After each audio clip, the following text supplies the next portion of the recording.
ये कचौरी बन के प्रिपेयर हो गई हैं और एक एक कचौरी बहुत अच्छी फूली है, फ्लफी बनी है। कोई भी कचौरी हमारी ऑयल में खुली नहीं है। ये देखिए कितनी अच्छी इसमें क्रिस्प आवाज आ रही है। बहुत ही अच्छी बन के प्रिपेयर हुई है। ये बहुत ही खस्ता बनी है। ये देखिए, ये देखिए, ये देखिए आप, बहुत अच्छी इनके अंदर फिलिंग है और बहुत ही खस्ता बनी है, पूरी भरी हुई है फिलिंग से। और इनका शेल देखिए आप कितना अच्छा है, बहुत ही अच्छी बनी है। वेलकम टू देसी कुकिंग नेटवर्क। आज मैं राजस्थान की जोधपुर की बहुत ही फेमस रेसिपी आप लोगों के साथ शेयर करने जा रही हूँ, जिसको प्याज की कचौरी कहते हैं। बहुत ही खस्ता बन के प्रिपेयर होती है। इस रेसिपी को मैंने 3 पार्ट्स में डिवाइड किया है। फर्स्ट पार्ट में इसका डो किस तरीके से प्रिपेयर किया जाता है हम वो देखेंगे। सेकंड पार्ट में इसकी फिलिंग के ऊपर वर्क करेंगे और थर्ड पार्ट में हमारी कचौरियाँ होंगी, उनको फ्राई करेंगे। तो चलिए इसके फर्स्ट पार्ट को, डो की प्रिपरेशन को हम देखते हैं। तो चलिए फिर देखते हैं इनको बनाने के लिए हमें किन किन इंग्रेडिएंट्स की जरूरत है। आटा 2 कप्स, मेल्टेड घी 1/4 कप, सॉल्ट 1 टीस्पून, अजवाइन 1 टीस्पून। चलिए अब डो लगाना स्टार्ट करते हैं। ये मेरा मिक्सिंग बोल है, इसमें आटा ऐड कर देते हैं, नमक ऐड कर देते हैं, अजवाइन हाथ से क्रश करके ऐड करेंगे, घी, अब इसके अंदर ये मेल्टेड घी ऐड करेंगे। कचौरी का जब आप शेल प्रिपेयर करें, उसका डो बनाएं, तो आप घी से ही लगाएं। चलिए घी को सारे आटे में मिक्स कर लेते हैं। तो घी को मिक्स करने के लिए हम आटे और घी को इस तरीके से हाथ से रब करेंगे। ये बहुत ही इम्पोर्टेंट स्टेप है।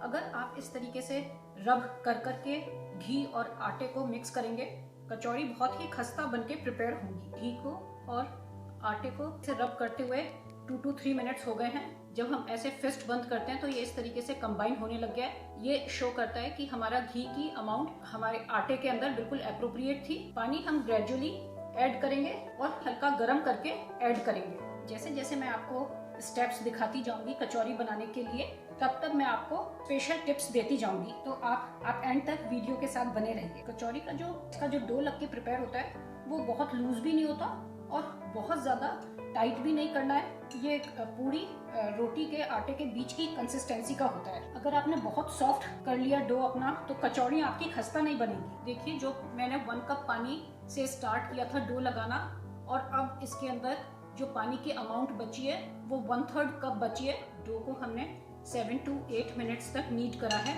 और अब ये इस तरीके की कंसिस्टेंसी का है। अगर हम इसको खींचें तो ये इस तरीके से खिंच रहा है। ये देखिए, ये ऐसे खिंच रहा है। तो आप इससे आइडिया लगा सकते हैं कि ये कितना लूज है या कितना टाइट है। इस तरीके का है। अब हम इसको 30 मिनट्स के लिए रेस्ट करने के लिए रख देंगे। चलिए मैं आपको नेक्स्ट स्टेप दिखाती हूँ। इसके अंदर जो कचौरी की जो फिलिंग है उसके इंग्रेडिएंट्स मैं आपको अब दिखाती हूँ। प्याज की कचौरी की फिलिंग बनाने के लिए हमें किन किन इंग्रेडिएंट्स की जरूरत है, चलिए अब वो चेक कर लेते हैं। प्याज 2 ली हैं। ये बॉइल्ड आलू है।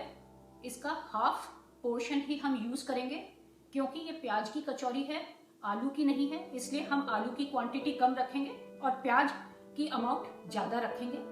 आलू सिर्फ हम बाइंडिंग के लिए ही यूज करेंगे। 1 इंच जिंजर को हमने मिन्स कर लिया है। बेसन 2 टेबलस्पून, बेसन भी बाइंडिंग में हेल्प करेगा। Baking soda 1/4 teaspoon.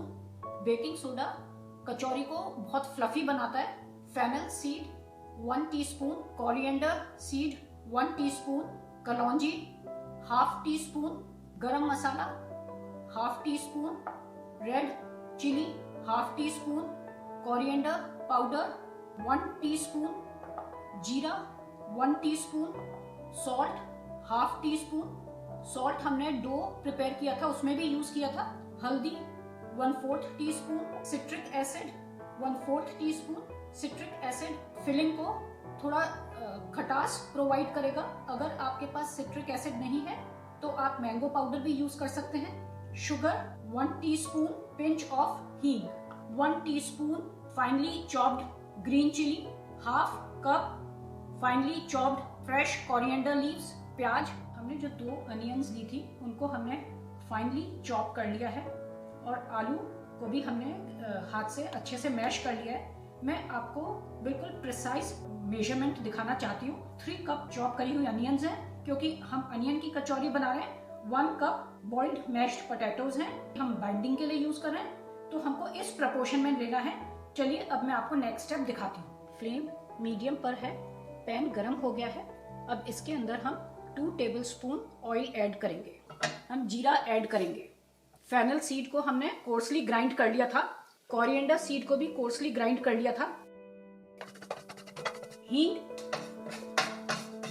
कलौंजी सीड, जिंजर पेस्ट,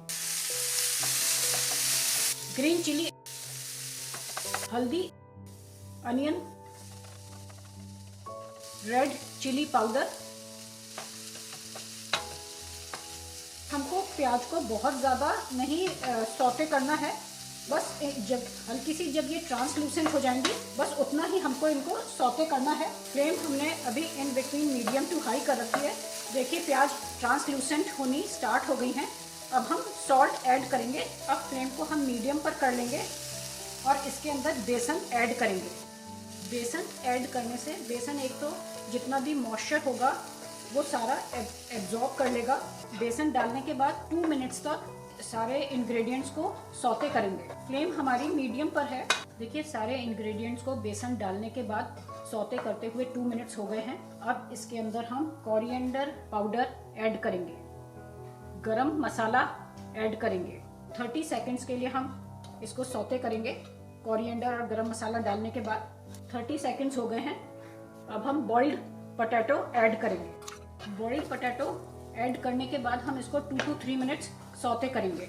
आलू को मसाले के साथ भूनते हुए हमें पूरे 3 मिनट्स हो गए हैं। आलू अच्छे से भुन गए हैं। अब हम इसके अंदर freshly chopped coriander leaves add करेंगे। बहुत ही अच्छी खुशबू आ रही है। अब हम शुगर ऐड करेंगे, सिट्रिक एसिड ऐड करेंगे, बेकिंग सोडा। सारे इंग्रेडिएंट्स को अच्छे से मिक्स कर लेंगे।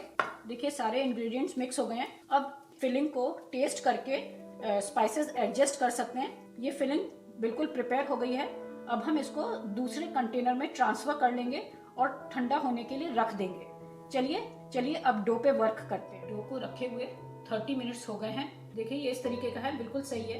अब इसको 3-4 बार नीड करके इसको रोल करेंगे। देखिए इसको हाफ में डिवाइड कर देंगे।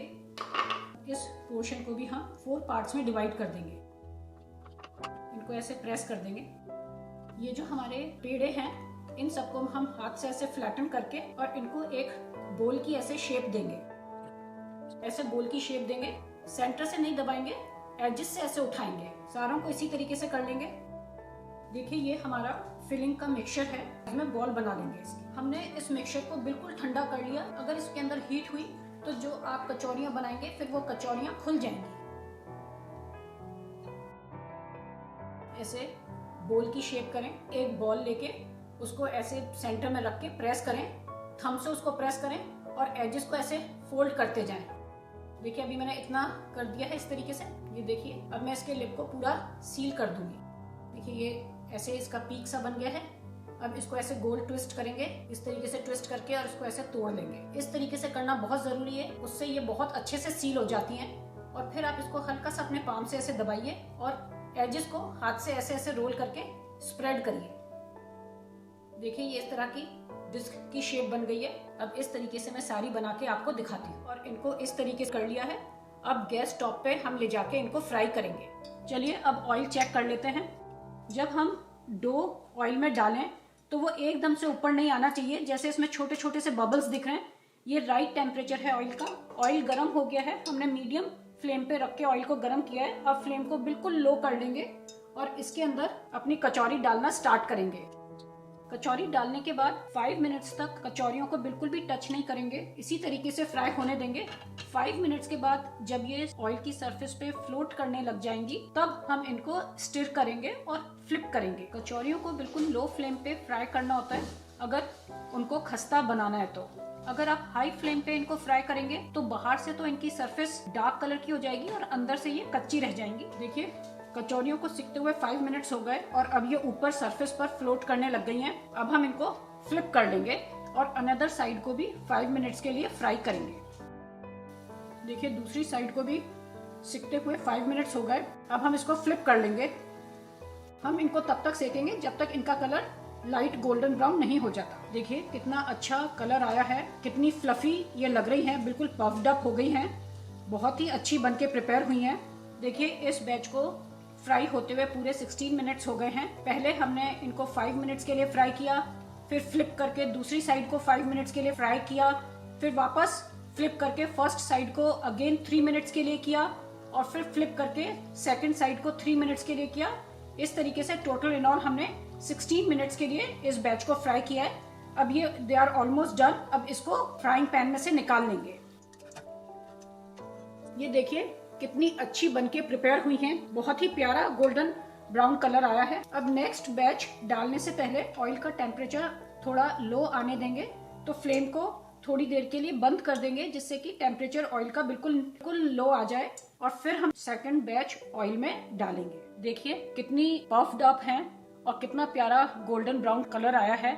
ये बहुत ही अच्छी बनके प्रिपेयर हुई हैं। चलिए मैं नेक्स्ट बैच फ्राई करके इसके आपको दिखाती हूँ। तो हमारा ऑयल का टेम्परेचर बिल्कुल सही है, फ्लेम अभी हमारी ऑफ है।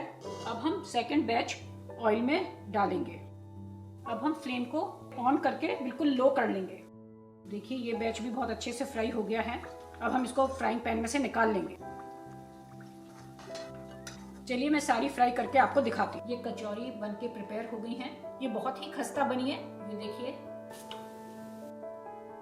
ये देखिए अगर आपको मेरा बनाने का तरीका पसंद आया हो तो please remember to give me a like, subscribe and do not forget to press the bell icon. Thank you so much for watching this video. I will see you in next video. Till then, thanks, bye.